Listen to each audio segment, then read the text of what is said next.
Alors, il existe d'autres champs de saisie qu'on peut insérer, comme les cases à cocher. Cases à cocher fonctionnent comme ceci.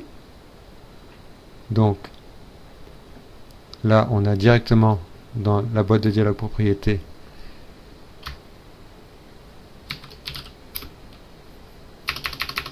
donc, la possibilité de saisir l'étiquette de la case à cocher. Bon, très bien. On a, intéressant, on a ce qu'on appelle la boîte combinée, en fait c'est la boîte défilante.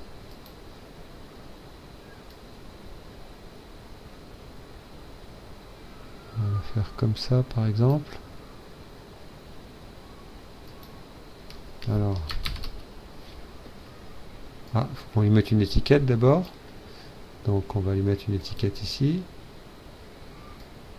qu'on va appeler donc l'âge.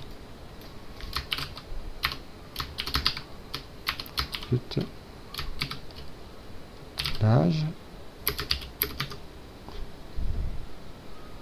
On va lui mettre la couleur, la même couleur, voilà, la même dimension, comme l'autre. Alors, on peut utiliser ce qu'on appelle l'alignement sur la grille qui permet de coller en fait. Donc c'est plus facile de coller sur les lignes. Alors ici, l'âge, bon, c'est peut-être un peu grand ce qu'on a choisi. On va le centrer comme ça. Pas aussi long. Voilà. Alors,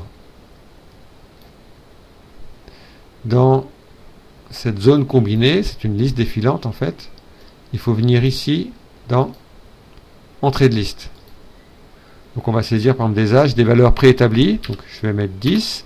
On fait Shift Entrée pour saisir la valeur suivante. Shift Entrée, 12, 13, 14, 15. Et quand on a terminé, on fait Entrée.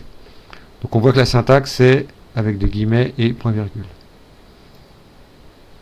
Alors quand on a saisi plusieurs champs, comment est-ce qu'on fait pour tester? Alors on peut ici désactiver le mode ébauche, on a aussi cet accès là,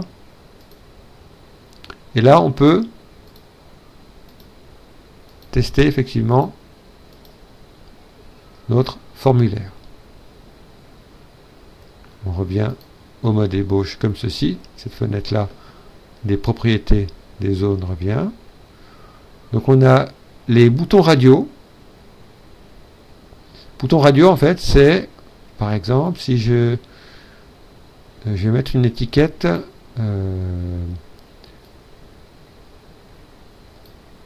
on a plusieurs options et on doit en cocher qu'une seule. Donc la couleur du cheval blanc d'Henri IV, hein, il n'aura qu'une seule couleur, Henri IV.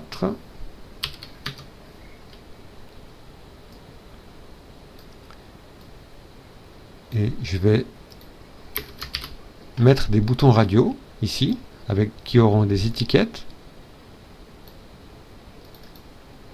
Alors on va avoir blanc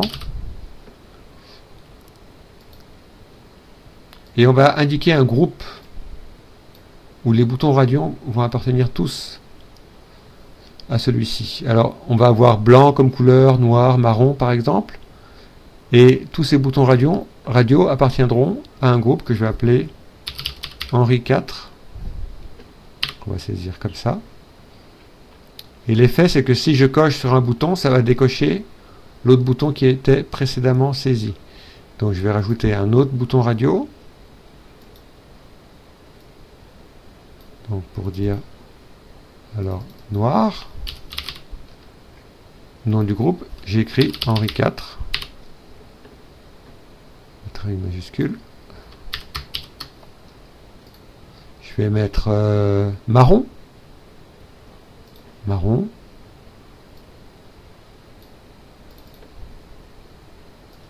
Marron.